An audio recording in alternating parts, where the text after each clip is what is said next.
सभी संगत को जय माता की। तो आज का विषय है कि मसानी माता को पूजकर किन से कार्य लेना कहाँ तक उचित होता है, और अगर ये कुलदेवी के रूप में घर में चलती हैं तो क्या हम इनको सात्विक भोग पे पूज सकते हैं, और जो लोग चौकी दरबारों में इनका यूज़ करते हैं तो ये कहाँ तक उचित है कि इनको तामसिक भोग दे करके अपने तरक्की के रास्ते खोलते हैं, कितना इसमें सही है। देखो, हम अपना ही मत देंगे क्योंकि हमारा कोई अधिकार नहीं बनता किसी की श्रद्धा को ठेस पहुंचाने का। सभी की श्रद्धा का, सभी की लाग का सम्मान करते हुए सिर्फ अपना मत दे रहे हैं। अगर अच्छा न लगे तो कोई भी इस चीज़ को दिल से ना लगाए, ठीक है, क्योंकि ये बहुत ही घरों में कुलदेवी के रूप में पूजित है। तो जहाँ तक हमारा मानना है, देखो, अगर कुलदेवी के रूप में पूजित है तो ये बाध्य का ही जो इनका भोग होता है ना, सूअर का बच्चा जो लगता है, ये सिर्फ बाध्य का लेते हैं। जैसे कि घर में शादी होना, बच्चा होना, यानी कि अगर बरकत दे रही हैं घर में, कोई नौकरी लगना, उसमें इनको दिया जाता है, ठीक है। तीन ही मामलों में। वैसे इन माता रानी को गुड़ आटा भी दे सकते हैं, कोई और अन्य मीठा भोग भी आप दे सकते हो। ऐसा कुछ नहीं है कि ये माता सिर्फ तामसिक भोग पे चलेंगी। दूसरा विषय ये रहेगा कि इनसे कार्य लेना कहाँ तक उचित है। देखो, बहुत सारे चौकी दरबारों में मसानी माता को तामसिक भोग दे करके तरक्की के रास्ते खोले जाते हैं। मसानी कौन सी? जो चौराहे से चलती है, चौगान की मसानी, ठीक है। हर एक मसानी ये कार्य नहीं करती है। जो चौगान की मसानी होती है, यानी कि कुल मिलाकर के चौराहे से जिसको पूजा जाता है और चौराहे में जिसको सिद्ध किया जाता है भोग प्रसाद से, मंत्रों के द्वारा, तो उसको क्या करते हैं लोग, जो तामसिक भाव में इसको पूजता है उसको तो ये बहुत तरक्की, पैसा, नाम, शोहरत सब कुछ देती है, अगर कोई इसको तामसिक भाव से पूज ले। सात्विक भाव से पूजने वाले को भी ये बहुत कुछ देती है। पर अगर आपके घर में इसकी लाग नहीं है, इसके लाग नहीं है, और आप कोई दरबार लगा रहे हो, चौकी लगा रहे हो, संकट काटने का आपका कार्य है, तो हर इंसान को देखो ये पूजनी पड़ेगी, क्योंकि इनके बिना ना तो संकट उतरेंगे, ना ही आप संकट काट पाओगे। कारण, क्योंकि कहीं ना कहीं चौगान से, चौरस्ते से ही लोगों के ऊपर क्रियाएं की जाती हैं बहुत सारे मामलों में। तो जहाँ से क्रिया चल के आई है तो क्रिया को उतारा भी उसी शक्ति के द्वारा जाएगा। ये बात तो 100% सच्ची है, ये सभी जानते हैं। तो क्या रहता है कि जो चौगान की मसानी है, इसको अगर आपके घर में लाग नहीं है, अपनी ही देवता की शक्ति से आप अपने दरबार में जो है कार्य ले सकते हैं। थोड़ा ही सही, कोई बात नहीं, क्योंकि कई बार ज़्यादा तरक्की, ज़्यादा नाम, शोहरत, ज़्यादा पैसा भी इंसान को अंधा कर देता है। और शक्ति किसी की गुलाम नहीं होती। हाँ, मान लिया एक समय में आपने इनको सिद्ध कर लिया, आपने इनका मंत्र सिद्ध कर लिया, आपने इनको भोग दे दिया, 5 या 6 साल आपकी तरक्की रहेगी। उसके बाद आपको ऐसा झटका देंगी कि आपको यही नहीं पता चलेगा कि हम किधर से आए और किधर गए। धीरे धीरे धीरे जैसे इन्होंने आपको ऊपर चढ़ाया था, उसी प्रकार से धीरे धीरे धीरे ये आपको नीचे भी लेकर के जाएगी। शक्ति कोई भी हो, शक्ति कभी किसी की गुलाम नहीं बनती है। क्यों? क्योंकि ये माया है, ये महामाया है, ये मोह माया है। तीनों ही चीज़ इसमें बसती हैं। कारण कि जब इंसान के पास पैसा आ जाए, तरक्की आ जाए, नाम आ जाए, शोहरत आ जाए, तो ऑटोमेटिकली ये महामाया जो मोह माया का रूप धारण कर लेती है, अभिमान का रूप धारण कर लेती है, घमंड उस व्यक्ति के अंदर आ जाता है। क्योंकि हमने अपनी छोटी सी ज़िंदगी में बहुत कुछ देखा है, बहुत कुछ चीज़ों को फेस किया है, बहुत अपने आसपास के भक्तों को देखा है, अपने जो बचपन से हम देखते आ रहे हैं। कभी उस भगत का बहुत नाम हुआ करता था, बहुत तरक्की हुआ करती थी, और अंत समय में जब मृत्यु समय आया तो बहुत ही बुरे तरीके से कई तो पागल हो जाते हैं मानसिक रूप से, कुछ बड़बड़ाने लग जाते हैं, कईयों का घर ही बर्बाद हो जाता है, कईयों का वंश बेल ही नहीं चल पाती है, यानी कि उनकी वंश बेल ही रुक जाती है। नाम, पैसा, तरक्की और शोहरत रह जाती है पल्ले, पर उनका वंश बेल, तरक्की जो रुक जाती है।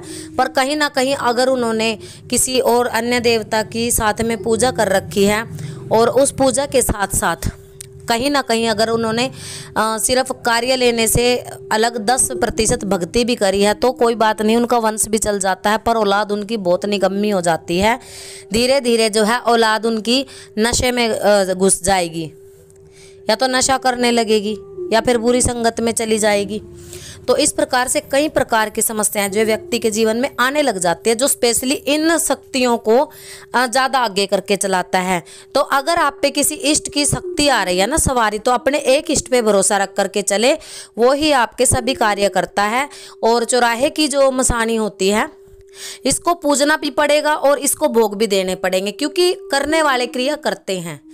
क्रिया करने वालों से केवल बचने के लिए ही आप इस शक्ति का जो है प्रयोग कर सकते हैं, और ना कि इसको मेन रूप में चलाने के लिए। मेरे पास एक बच्ची का सवाल आया था कि मैं मसाणी माता की शक्ति को जो है मेन रूप में अपनी गद्दी पे चलाना चाहती हूँ, क्या ये सही है?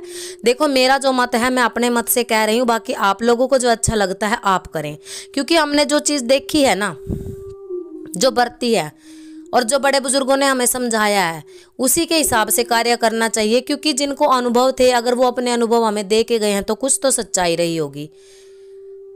अगर आपके ऊपर कोई भयंकर तंत्र हो जाता है, आपके ऊपर कोई दुख दुविधा आ जाती है, तभी आप इस माता रानी की शक्ति का जो है प्रयोग करें।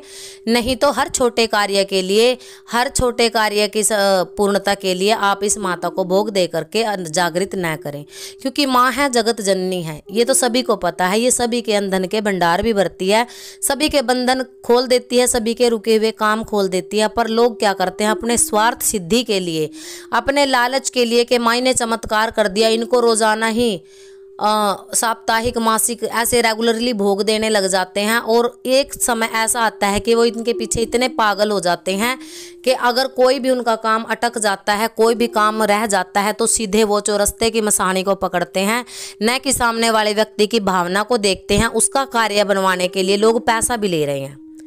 भगत क्या करते हैं, तुम्हारा कार्य बन जाएगा, तुम हमें इतना पैसा दे दो, 10-10, 11-11 हज़ार, 21-21 हज़ार की लूट हो रही है। और कुछ समय के लिए उस व्यक्ति को जो है भोग प्रसाद दे करके माता को आराम भी दे दिया जाता है, पर कुछ वक्त के लिए रहता है, ये 6 महीना, साल। इसके बाद फिर से आपके पास दुगने समस्या आ जाती है, जैसे पहले समस्या थी उससे दुगनी।